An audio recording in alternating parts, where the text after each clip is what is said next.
सुप्रभात बच्चों, कैसे हो। आज हम पढ़ेंगे कनक हिंदी व्याकरण एवं रचना। निकालिए पृष्ठ क्रमांक 1। अच्छा, हमने उस दिन वीडियो भेजे थे, वो देख लिए सभी ने, भाषा, लिपि और व्याकरण की। हाँ, समझ लिए सभी ने।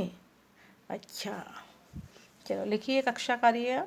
लिखिए तारीख और दिन। भाषा, लिपि और व्याकरण, लैंग्वेज, स्क्रिप्ट एंड ग्रामर। भाषा, भाषा किसे कहते हैं? हाँ, हम एक दूसरे से बोलकर, लिखकर, इशारों से जो बातचीत करना चाहते, वो हो गई हमारी भाषा। ये 4 चित्र दिए हैं, 1 2 3 4। इसमें कुछ इशारा दिया है, यहाँ पे कुछ लिखा है, यहाँ पे कुछ लिख रहे हैं और ये बातचीत कर रहे हैं। इस प्रकार से हम लोग भाषा का रूप प्रदान कर सकते हैं, आदान प्रदान कर सकते हैं। हम 4 प्रकार से अपने विचारों का आदान प्रदान कर सकते हैं। आदान प्रदान मतलब एक दूसरे से हम बातचीत कर सकते हैं। एक है संकेत द्वारा, संकेत मीन्स इशारा है, संकेत मीन्स इशारा।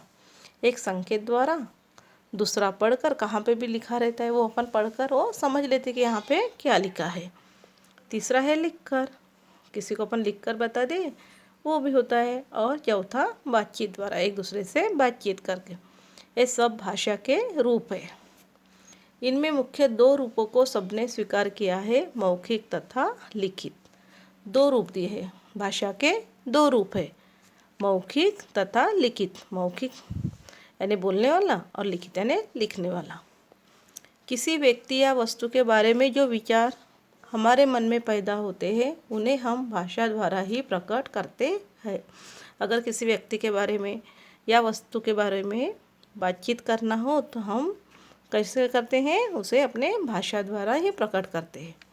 जन्म से पहले और बाद में बचपन की आयु तक बालक के विकास के माता का सबसे अधिक योगदान होता है। बच्चा सबसे पहले अपने माता पिता से जिस भाषा को सुनता है और समझता है, वही सीखता है। जो मम्मी पापा से जो घर में रहता है छोटा बच्चा, तो जो मम्मी पापा जो भाषा बोलते हैं वही भाषा वो सीखता है, वही उसकी मातृभाषा कहलाती है।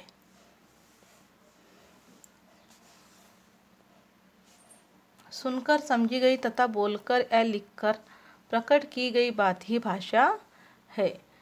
एक दूसरे की भाषा समझकर, बोलकर या लिखकर जो प्रकट की जाती है वह क्या है, भाषा है।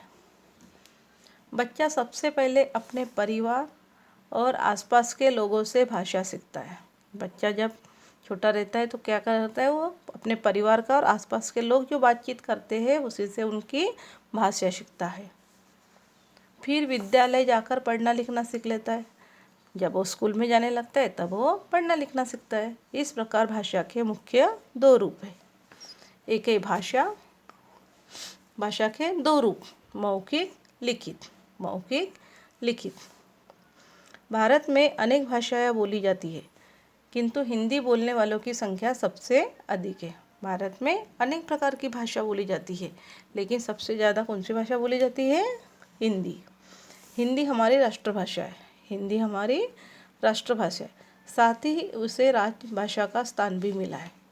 हमारी भाषा हिंदी राष्ट्रभाषा है, फिर भी उसके साथ उनको राजभाषा का भी स्थान मिला है, क्योंकि सरकारी कामकाज के लिए हिंदी को स्वीकार किया गया है। क्योंकि जो सरकारी जो कामकाज होते हैं उनके लिए हिंदी का स्वीकार किया गया है। सारी दुनिया में अंग्रेजी बोलने वाले की संख्या सबसे अधिक है। पूरी दुनिया में कौन सी सबसे ज़्यादा भाषा बोली जाती है? अंग्रेजी। हिंदी तीसरे स्थान पर आती है। हिंदी तीसरे स्थान पर आती है। अभी है लिपि। किसी भी भाषा को लिखने के लिए कुछ संकेत या चिन्ह बनाए गए। किसी भी भाषा को लिखने के लिए कुछ संकेत या चिन्ह बनाए गए हैं, जिन्हें हम लिपि कहते हैं। जो भाषा है, भाषा को लिखने के लिए कुछ चिन्ह बनाए हैं, उनको क्या कहते हैं? लिपि कहते हैं। सभी भाषाओं की अपनी अपनी अलग लिपियाँ है। जैसे भाषा दिया है और लिपि दी है। भाषा हिंदी, उसकी लिपि है देवनागरी। हिंदी भाषा की कौन सी लिपि है? देवनागरी। संस्कृत देवनागरी, मराठी देवनागरी, गुजराती देवनागरी। फिर है अंग्रेजी रोमन, पंजाबी गुरुमुखी, बंगाली बांग्ला, उर्दू फारसी। ठीक है। फिर है व्याकरण। फिर क्या है? व्याकरण। भाषा को शुद्ध रूप से समझने, बोलने और लिखने के लिए कुछ नियम बनाए गए हैं। इन नियमों की जानकारी व्याकरण से मिलती है। जो अपन भाषा बोलते हैं, जो लिखते हैं, उनको शुद्ध रूप से समझने के लिए, बोलने के लिए और लिखने के लिए कुछ नियम बनाए हैं। उनको क्या कहते हैं? व्याकरण। तो कैसे होते हैं? क्या कहते हैं उनसे? व्याकरण। भाषा को शुद्ध रूप से समझने और लिखने के लिए कुछ नियम है। ठीक है। क्या सीखा हमने? आज हमने क्या सीखा है? एक दूसरे के मन के विचारों को जानने तथा समझने का साधन भाषा है। भाषा के दो रूप है, मौखिक, लिखित। भाषा को लिखने के लिए निश्चित किए गए चिन्हों को लिपि कहते हैं। व्याकरण भाषा को शुद्ध रूप से बोलने, लिखने, पढ़ने और समझने में सहायक होता है। व्याकरण क्या है? भाषा को शुद्ध रूप से बोलने, पढ़ने और लिखने के लिए सहायक होता है। धन्यवाद। फिर मिलेंगे।